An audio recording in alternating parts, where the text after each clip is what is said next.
On Monday, President Trump issued an executive order stating effectively that the United States would view any attack on the state of Qatar as an attack on the United States, and committing the United States to use all appropriate measures, including military measures, to respond to such an attack. Relations between the United States and Qatar have been tense since September 9th, when an Israeli airstrike targeted Hamas negotiators in the middle of negotiations for a potential ceasefire in Gaza, while in the capital city of Doha.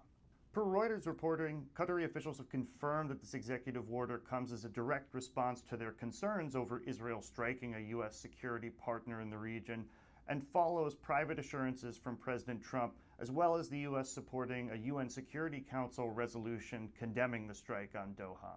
Qatar also received a verbal commitment from Israeli Prime Minister Benjamin Netanyahu that there was no plan to further violate Qatar's sovereignty through such an airstrike. On the surface, this looks like a significant commitment from the United States to Qatar's security, the kind of defense agreement that other Gulf states such as Saudi Arabia have long sought from the United States. However, it also reveals the continued reliance of these Gulf states on the United States for the provision of security in the region.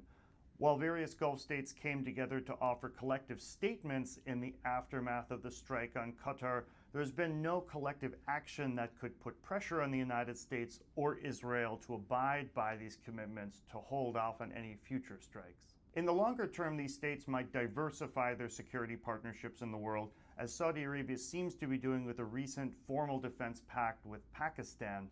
In the short term, however, they seem to be doubling down on the existing security partnership with Washington in the hope they can take the president at his word that there will be no Israeli strikes on Qatar or another Gulf country in the foreseeable future.